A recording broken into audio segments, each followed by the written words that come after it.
ছোটবেলা থেকেই দুই বোনের জীবনটা ছিল আলাদা। সরস্বতী ছিল মা লক্ষ্মীর নিজের মেয়ে, তাই সে পেয়েছিল সব সুখ, আর গৌরী ছিল সৎ মেয়ে, তাই তার ভাগ্যে জুটেছিল শুধু অবহেলা আর ভেদাভেদ। মা লক্ষ্মীর মনের সেই তফাৎটাই আজ দুই বোনের জীবনে নিয়ে এলো এক বিশাল ফারাক।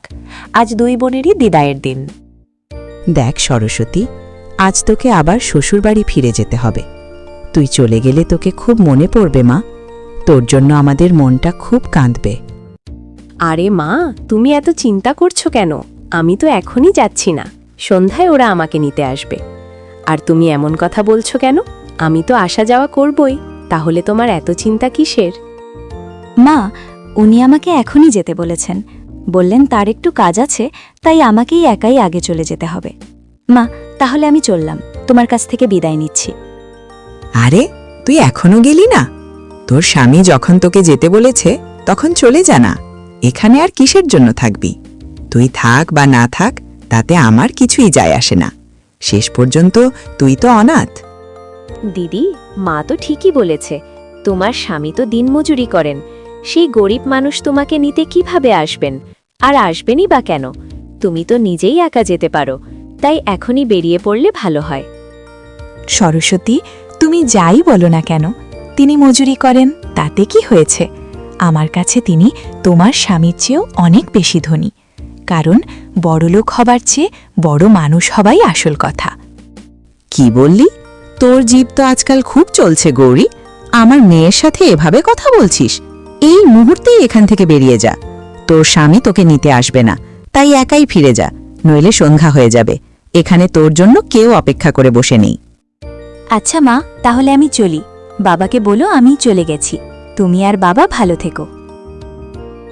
গৌরী পথের দিকে রওনা হয়।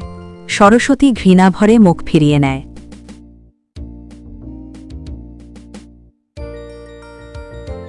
বাড়ি থেকে একটু দূরে মেঠো পথে একটি গরুর গাড়ি দাঁড়িয়ে আছে।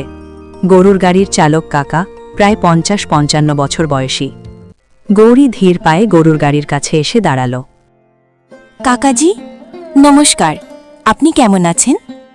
হ্যাঁ, আমি ভালো আছি। তা তোমার কি চাই? কাকাজি, আপনি কি আমাকে আমার বাড়ি পৌঁছে দেবেন? আমি একা হেঁটে যেতে পারছি না।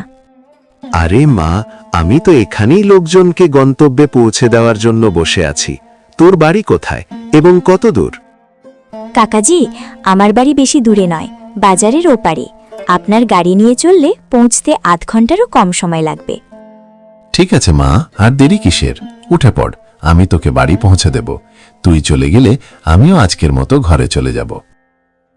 গৌরী গরুর গাড়িতে উঠে বসল। কাকা দড়ি টেনে গরুর গাড়ি চালাতে শুরু করল।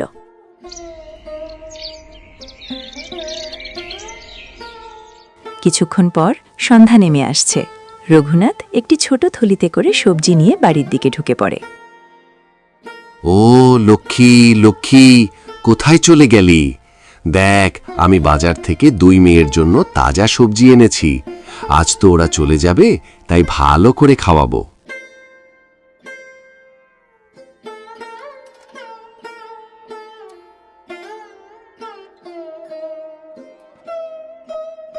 আরে, আপনি বাজার থেকে ফিরেছেন? দিন সবজি, আমি এক্ষুনি রান্না শুরু করছি। আজকে সরস্বতীকে নিতে তার জামাই আসবেন, ওরাও আজ এখানে খাবে। ভালো কথা, কিন্তু গৌরী কোথায়? ওকে তো দেখছি না। ওর জন্য আমি মিষ্টি কুমড়ো এনেছি। গৌরী মিষ্টি কুমড়ো খেতে খুব পছন্দ করে। গৌরী অনেক আগেই চলে গেছে, ওর স্বামী ওকে নিতে আসেনি, তাই ও একা বেরিয়েছে। আমি তখন বলেছিলাম তুই একা যা, তোর তো কেউ নেই। কি বলছো তুমি? ও একাই চলে গেছে, আর তুমি ওর মা হয়ে ওকে একা পথে বের করে দিলি, কিছু না খাইয়ে? একটু অপেক্ষা করাতে পারতে, আমি এসে ওকে খাইয়ে দিয়ে নিজে পৌঁছে দিতাম। ও তো আপনার প্রথম স্ত্রীর মেয়ে, আর আমার সৎ মেয়ে। আমার মেয়ে তো এই যে সরস্বতী, যে কিনা বসে আছে। আমি কবে গৌরীর মা হলাম, আর আমাকে কেন এসব দায়িত্ব দিচ্ছেন? লক্ষ্মী, আমি জানি গৌরী তোমার গর্ভের সন্তান নয়, কিন্তু সে তো আমার রক্ত, আমার কন্যা। তুমি ওকে একটু মায়ের মতো আদর দিলে তোমার কি ক্ষতি হতো? এগুলো শুনে কোনো লাভ নেই। আমি রান্না করতে যাচ্ছি। আপনার যদি কারোর দিকে তাকাতে হয় তাহলে সরস্বতীর দিকে তাকান, কারণ গৌরী তো এখন অনেক দূরে চলে গেছে। লক্ষ্মী রাগ করে রান্নাঘরে চলে যায়। হে ঈশ্বর, এই ভেদাভেদ কখন শেষ হবে?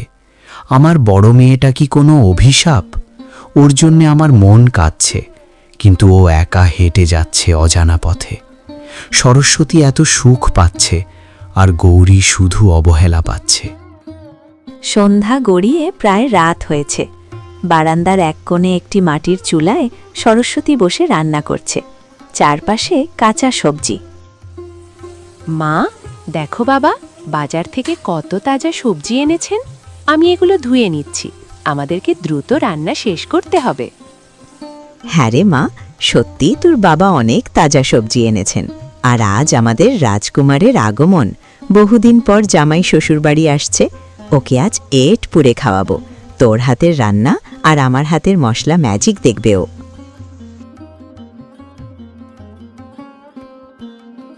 কিছুক্ষণ পর একটি গাড়ি এসে থামে। গাড়ি থেকে রোহিত নামল। আরে বাবা রোহিত, তুমি তো বলেছিলে সন্ধ্যায় আসবে, এত রাত হয়ে গেল। রাস্তায় কোনো বিপদ আপদ হলো না তো? না না পিতাজি, কোনো বিপদ হয়নি। অফিসে কিছু জরুরি কাজ পড়ে গিয়েছিল, তাই দেরি হয়ে গেল। আমি তাই রিক্সা নিয়েই চলে এলাম। এ সময় লক্ষ্মীর রান্নাঘর থেকে বারান্দায় এসে দাঁড়ান। ও মা, জামাইবাবু এসে গেছেন? কিন্তু এত দেরি করলে যে বাবা? আমরা তো ভাবছিলাম আজ আর আসবে না। মাঝি নমস্কার, অফিসের কাজে একটু দেরি হয়ে গেল। আপনি কেমন আছেন? আর সরস্বতী কোথায়? তাকে তো দেখছি না। আমি ভালো আছি বাবা। তোমার জন্য সরস্বতী রান্নাঘরে খাবারের আয়োজন করছে। লক্ষ্মী, তুমি আর সরস্বতী দ্রুত খাবার নিয়ে এসো। রাত অনেক হয়েছে, খাবার খেয়ে তাদেরকে এখনই বের হতে হবে। লক্ষ্মী ও সরস্বতী বিভিন্ন পদের খাবার নিয়ে আসে। রোহিত ও রঘুনাথ বসে আছে। লক্ষ্মী ও সরস্বতী পাশে দাঁড়িয়ে আছে। জামাইবাবু, আজ তোমার জন্য এগুলো আয়োজন করেছি। দেখো, তোমার পছন্দের মাছ আর ছাগলের মাংস, যা ইচ্ছা নিয়ে খাও। আপনাদের অনেক ধন্যবাদ মাঝি, এত আয়োজন করার জন্য। কিন্তু গৌরী দিদি আর তার জামাইকে দেখছি না, ওরা কি আজ আসেননি? রোহিতের এই প্রশ্ন শুনে সরস্বতীর মুখ কালো হয়ে যায়। সে হঠাৎ করে আক্রমণাত্মক সুরে বলে, আরে, ওনাদের কথা এখন কি দরকার? আপনাকে খাবার পরিবেশন করা হয়েছে আর আপনি ওনাদের কথা ভাবছেন? আমি আর মা আপনার জন্য কত ভালোবাসা দিয়ে খাবার বানিয়েছি, তা না খেয়ে আপনি উল্টো ওনাদের খোঁজ নিচ্ছেন। পিতাজির সাথে বসে খান না আরাম করে।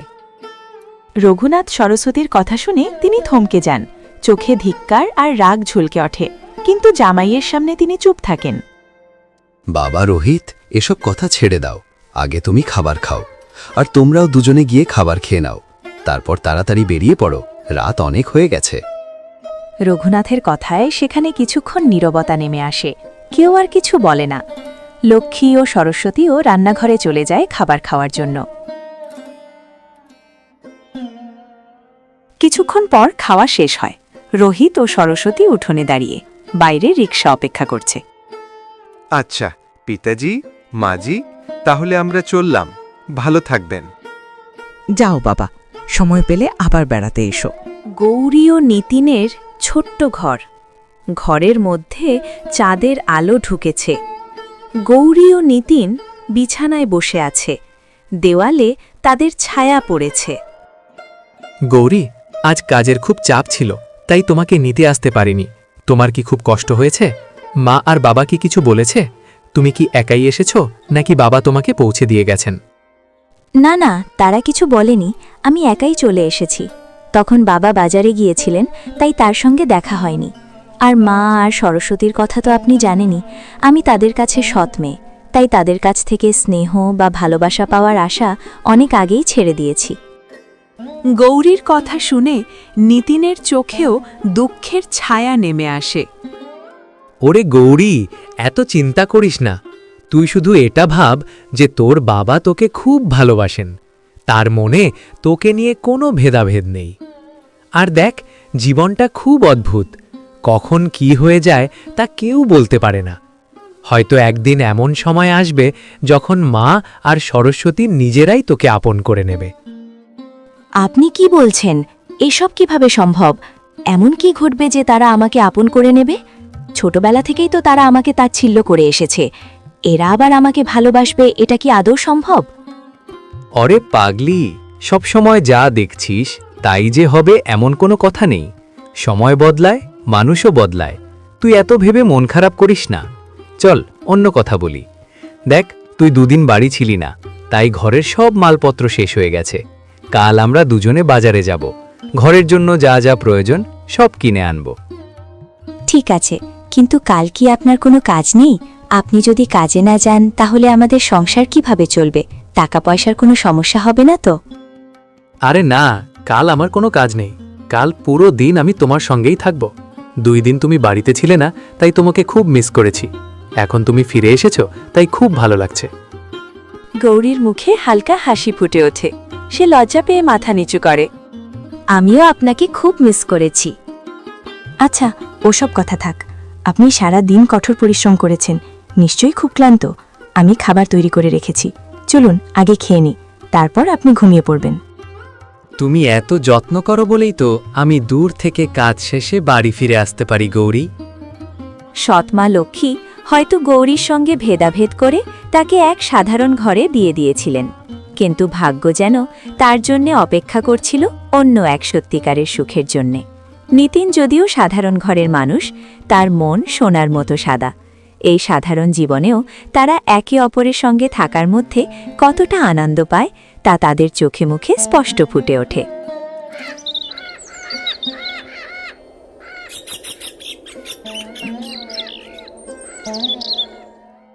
পরের দিন গ্রামের প্রাণকেন্দ্রে অবস্থিত বাজার, চারপাশে লোকজনের ভিড়।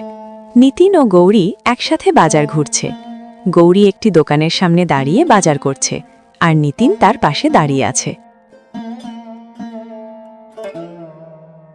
গৌরী ও নিতিন বাজার থেকে যাওয়ার সময় সরস্বতী ও রোহিতের সঙ্গে দেখা হয়ে যায়।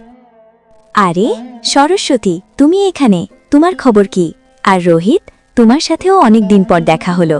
সবাই কেমন আছো? ভালো তো? জি দিদি, ভগবানের দয়ায় আমরা সবাই ভালো আছি। গতকাল আমি সরস্বতীকে নিতে আপনার বাবার বাড়িতে গিয়েছিলাম, কিন্তু আপনার সঙ্গে এবং দাদার সঙ্গে দেখা হলো না।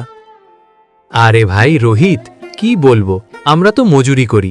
একদিন কাজ বন্ধ রাখলেই সংসার চালানো মুশকিল হয়ে যায়, তাই গৌরীকে একাই আসতে হলো। সত্যিই কি তোমার খুব কষ্ট হয়েছে গৌরী?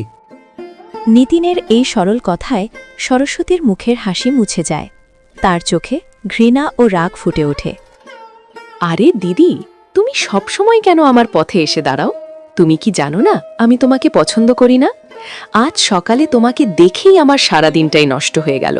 তার উপর আজ তুমি তোমার এই দরিদ্র স্বামীকে সঙ্গে নিয়ে এসেছো। গৌরীর চোখে অশ্রু জমে আসে। নিতিনের মুঠি শক্ত হয়ে যায়, কিন্তু সে নিজেকে সামলায়। সরস্বতী, তুমি এভাবে কেন কথা বলছো? আমি তো তোমার বোন, কেন তুমি আমাকে এত ঘৃণা করো? বোন? আমি কবে থেকে তোমার বোন হলাম? সর, আর তুমি আমার সঙ্গে কথা বলে সময় নষ্ট করো না। আমি এই পথে নাটক করতে চাই না। আর হ্যাঁ, তোমার এই দরিদ্র স্বামীকে সঙ্গে নিয়ে তুমি তোমার পথে চলে যাও। সরস্বতী রোহিতের হাত ধরে তাকে টেনে নিয়ে চলে যায়। রোহিত লজ্জায় কিছু বলতে পারে না।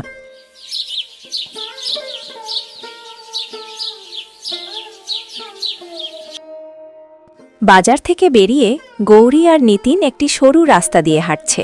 সামনে গিয়ে তারা দেখে গতকালের সই কাকা তার গরুর গাড়ি নিয়ে মনমুগ্ধভাবে বসে আছে। কাকার মুখভঙ্গি ফাঁকা, চোখের দৃষ্টি কোনো কিছুতেই নেই। ও কাকা, কাকাজি, আপনি এখানে?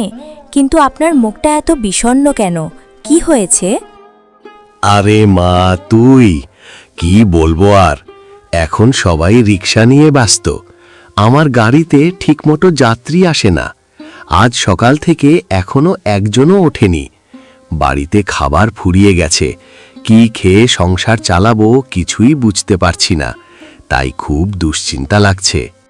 গৌরী, উনি কে? আমাকে পরিচয় দাও।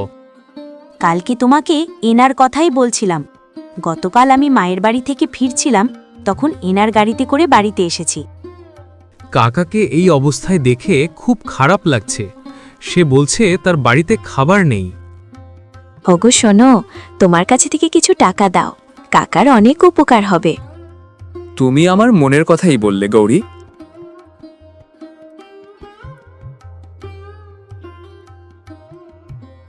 সত্যি তোমাদের মন অনেক বড়। তোমাদের মতো মানুষ সত্যিই এ পৃথিবীতে কম আছে। ভগবান তোমাদের মঙ্গল করুক। হ্যাঁ কাকাজি, আপনি চিন্তা করবেন না, ভগবান সব ঠিক করে দিবেন। আরে কাকা, ধন্যবাদের প্রয়োজন নেই। একজন মানুষ আরেকজন মানুষের পাশে দাঁড়াবে, এটাই তো মানবতা। এটা আমাদের কর্তব্য ছিল। আপনি ভালো থাকবেন। হ্যাঁ কাকাজি, আপনি আমাদের আশীর্বাদ করবেন। এখন আমরা চললাম, আর নিজের খেয়াল রাখবেন। গৌরী ও নিতিন কাকার কাছ থেকে বিদায় নিয়ে হাঁটা শুরু করে। কাকা তাদের পিছনে তাকিয়ে বারবার আশীর্বাদ করতে থাকে।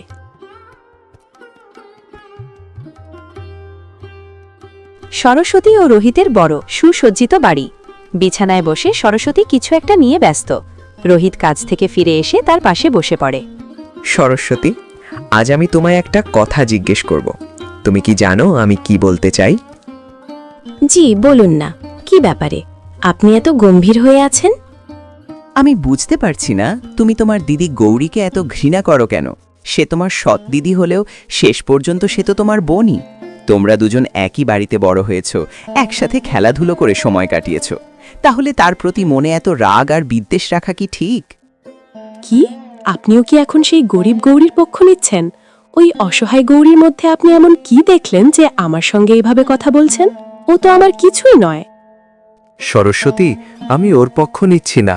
আমি শুধু বলতে চাই, তোমরা দুজন বোন। জীবনে সুখী হতে হলে, শান্তি পেতে হলে মন থেকে ঘৃণা দূর করতে হয়, মিলেমিশে থাকতে হয়। আপনি থামুন। আমি ওই গরিব বোনের সঙ্গে মিলেমিশে থাকতে পারবো না, কখনোই না। দয়া করে এই বিষয় নিয়ে আর কিছু বলবেন না। রোহিত গভীরভাবে নিঃশ্বাস ফেলে। সরস্বতীর এমন আচরণে তার খুব কষ্ট হয়, কিন্তু সে কিছু বলতে পারে না। রোহিত যদিও সম্ভ্রান্ত পরিবারের ছিলে, কিন্তু তার মনটা সরস্বতীর মতো অহংকারী ছিল না। টাকা পয়সার ব্যবধান তাকে কখনো অন্ধ করেনি। সে ছিল খুবই সরল, সাদাসিধে ও ভালো মানুষ। সরস্বতীর এই ব্যবহার তাকে ভীষণভাবে কষ্ট দেয়। রঘুনাথ বিছানায় বসে আছে, আর মনে মনে কি বিষয় নিয়ে চিন্তা করছে। আমি বুঝতে পারছি না লক্ষ্মী আর সরস্বতী গৌরীকে এত অপছন্দ করে কেন। সে সৎ মেয়ে হলেই বা কি হয়েছে? সে তো আমারই মেয়ে, এই বাড়িরই মেয়ে। আজ বাজারে যা দেখলাম তাতে মনে হলো সরস্বতী সব সীমা ছাড়িয়ে গেছে। এত মানুষের সামনে নিজের দিদির সঙ্গে এমন ব্যবহার, তার কি একটুও লজ্জা লাগেনি? না, এভাবে আর চলতে দেওয়া যায় না। আমাকে নিতিনের সঙ্গে দেখা করে কথা বলতে হবে, তাকে সব বুঝিয়ে বলতে হবে। রঘুনাথ চিন্তায় ডুবে আছে। এমন সময় লক্ষ্মী সেখানে আসে। এই যে আপনি এখানে একা বসে কি করছেন আর কি নিয়ে এত ভাবছেন? আরে তুমি? না, তেমন কিছু ভা। না, আপনি ঠিক বলছেন না। বলুন তো কি হয়েছে? আসলে আমি ভাবছি কাল একবার গৌরীর বাড়ি যাব। ওই দিনও চলে যাওয়ার সময় আমি বাজারে ছিলাম, তাই ওর সঙ্গে দেখা করতে পারিনি। নিতিনের সাথেও অনেক দিন দেখা হয়নি। কাল একটু তাদের খোঁজ খবর নেব। কি? আপনি আমার মেয়ে সরস্বতীকে দেখার জন্য তো কখনো যান না, আর ওই গৌরীর জন্য এত চিন্তা করছেন। ওই গরিবের বাড়িতে যাওয়ার কি সত্যিই দরকার? লক্ষ্মী, এখন তুমি বিতর্ক বাড়িও না। সবকিছু তোমার বুঝে ওঠা সম্ভব নয়। ওই দিন আমি সরস্বতী আর রোহিতকে অনেক আদর করে খাওয়াইয়ে বিদায় করেছি, কিন্তু গৌরী তো না খেয়ে চলে গেল। তাছাড়া আমার সাথেও দেখা হলো না। আমি ওর বাবা, তাই আমার অবশ্যই ওর খোঁজ নিতে হবে। তুমি এত কথা বলার আগে একটু তো ভাববে। চলো এখন খেতে বসি। লক্ষ্মী কিছু বলতে চায়, কিন্তু রঘুনাথের কঠিন স্বরে চুপ হয়ে যায়। দুজন রান্নাঘরের দিকে এগিয়ে যায়।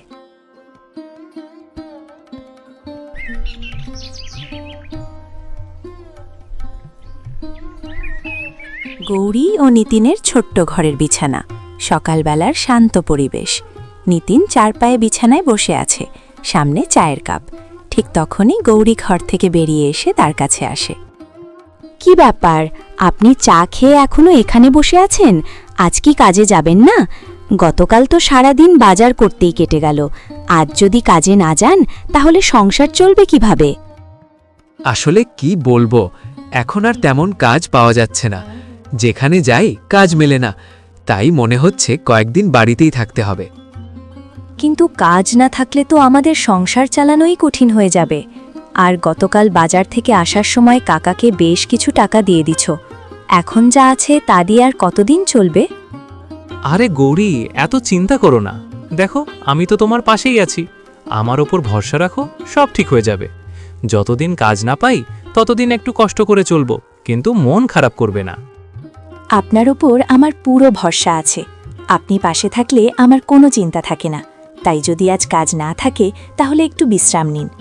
আপনি তো সারা বছরই অনেক পরিশ্রম করেন, আজ একটু আরাম করলে ভালো হবে। আমি এখন রান্নাঘরে গিয়ে কাজ করি, আপনি চুপচাপ বসে বিশ্রাম নিন।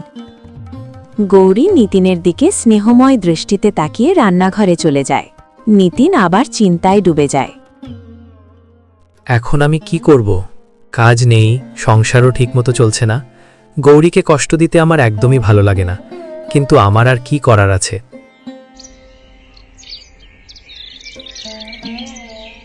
গৌরী রান্নাঘরে কাজ করছে আর নিতিন বিছানায় বসে আছে। ঠিক তখনই হঠাৎ রঘুনাথ সেখানে এসে হাজির হন। তাকে দেখে নিতিন একটু চমকে ওঠে। আরে পিতাজি, আপনি এখানে এভাবে হঠাৎ করে? কিছু হয়েছে নাকি? আরে নিতিন বেটা, এমন কিছু পরিস্থিতি হয়েছে যে হঠাৎ করেই এখানে আসতে হলো। গৌরী কোথায়? তাকে তো দেখতে পাচ্ছি না। রঘুনাথের কথা শেষ হবার আগে গৌরী রান্নাঘর থেকে বেরিয়ে আসে।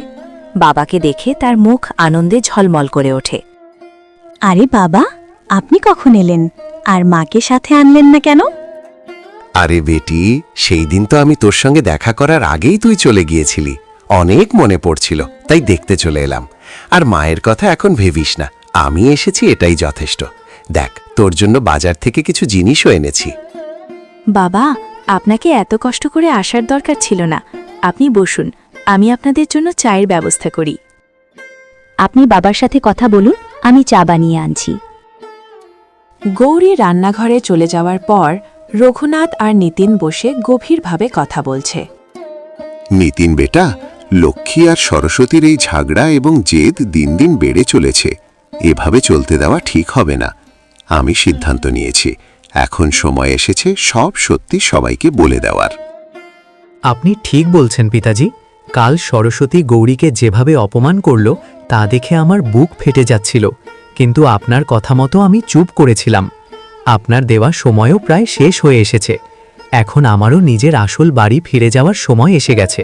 সত্যি সবকিছু খোলাসা করতে হবে। বেটা, তাই আজ আমি এখানে এসেছি।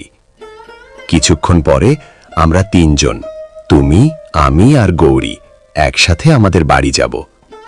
সেখানে সরস্বতী ও রোহিতকেও ডেকে আনা হবে। তারপর সবার সামনে তোমার আসল পরিচয় প্রকাশ করব। ঠিক বলেছেন পিতাজি। আমি গৌরীকে খুব কাছ থেকে দেখেছি। বাইরে থেকে ও সবসময় হাসে, কিন্তু ভেতরে ভেতরে মা আর বোনের এই অবহেলা ওকে খুব কষ্ট দেয়। ও চুপচাপ সইতে থাকে। আমি জানি বেটা, গৌরী শৈশব থেকেই এই ভেদাভেদের আগুনে পুড়ছে। তাই ওর সেই কষ্ট কিছুটা কমাতে আমি ওর বিয়ের জন্য তোমাকে বেছে নিয়েছিলাম। কিন্তু লক্ষ্মীর অহংকার ভাঙার জন্য এখন এই সত্যি প্রকাশ করা ছাড়া আর কোনো উপায় নেই। ঠিক সেই সময় গৌরী চা নিয়ে হাজির হয়। বাবা, চা নিন। আর আপনি যদি কিছু মনে না করেন তাহলে আজ এখানেই থেকে যান। অনেকদিন পর এসেছেন। আরে বেটি, আমি তো এই বিষয়ে নিতিনের সাথে কথা বলছিলাম। আজ আমি এখানে থাকব না, বরং তোরা দুজন আমার সাথে আমাদের বাড়িতে চল। কিন্তু বাবা, হঠাৎ এমন সিদ্ধান্ত কেন? কি হয়েছে? বেটি, সেখানে গেলে সবই জানতে পারবি। চল, এখনই আমরা রওনা দিই। গৌরী ঠিক কি হচ্ছে তা বুঝতে পারছিল না, তবু বাবার কথায় রাজি হয়ে গেল। তারপর তিনজন একসাথে বেরিয়ে পড়ল।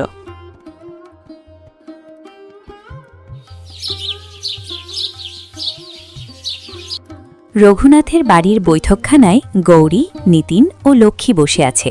কিছুক্ষণ পরে সরস্বতী আর রোহিত সেখানে এসে পৌঁছায়। এভাবে পুরো পরিবার একসাথে জড়ো হয়। তখন রঘুনাথ গম্ভীর মুখে সবার মাঝে এসে বসেন। এই যে আপনি হঠাৎ সবাইকে ডেকে কেন বসিয়েছেন? সরস্বতী আর রোহিতকে ডেকেছেন ঠিক আছে, কিন্তু ওই দুই গরিব মানুষকে এখানে কেন নিয়ে এলেন? কোনো সমস্যা হয়েছে নাকি? হ্যাঁ লক্ষ্মী, হয়েছে। আর তুমি বারবার ওদের গরিব বলে ডাকছ, কিন্তু মনে রেখো এই গরিব মানুষদের কারণেই আজকের আসল সিদ্ধান্ত হবে। শুধু ওদের ওপরই নয়, তোমার এই অহংকারী জামাইয়ের ওপরও আজ অনেক কিছু নির্ভর করছে। সবাই হঠাৎ চমকে ওঠে। সরস্বতী আর লক্ষ্মী একে অপরের দিকে তাকায়। রোহিত কিছুটা বিভ্রান্ত হয়ে পড়ে, আর গৌরী পুরো বিষয়টা বুঝতে না পেরে বাবার দিকে তাকিয়ে থাকে। বাবা, আপনি এসব কি বলছেন? ওই গরিব নিতিনের সঙ্গে আমাদের কি সম্পর্ক? আপনি তাকে এত গুরুত্ব দিচ্ছেন কেন?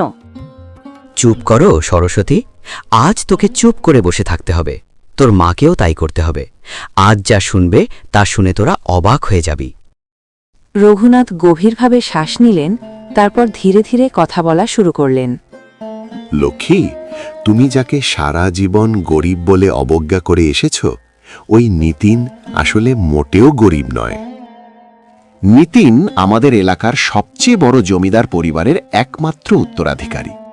তার বাবা ছিলেন আমার ঘনিষ্ঠ বন্ধু। একসময় ব্যবসায় প্রতারণার কারণে তারা সবকিছু হারিয়ে ফেলে। তার বাবা মা মারা যাওয়ার পর আমি নিতিনকে নিজের ছেলের মতো লালন পালন করি। আসলে সে একসময়ের সবচেয়ে ধনী পরিবারের সন্তান ছিল। সবাই হতবাক হয়ে যায়। লক্ষ্মীর মুখ শুকিয়ে যায়। সরস্বতী বিশ্বাস করতে পারছে না। বেটা নিতিন, তুমি নিজেই বলো না, তোমার বাবা তোমাকে কি বলেছিলেন? বেটা, আমি কষ্ট করে আজকের অবস্থানটা করেছি, সেটা তুইও অনুভব কর। যদি তুই সরাসরি আমার সঙ্গে কাজ করতে শুরু করিস, তাহলে জীবনের আসল মানে বুঝতে পারবি। আমি চাই না আমার ছেলে শুধু জমি জমা আর টাকা পয়সার জন্য বউ বেছে নিক। তাই তুই কিছুদিন গরিবের মতো জীবনযাপন কর, জীবনকে বুঝ, আর নিজের জন্য একজন সত্যিই ভালো মনের মেয়ে বাছাই কর।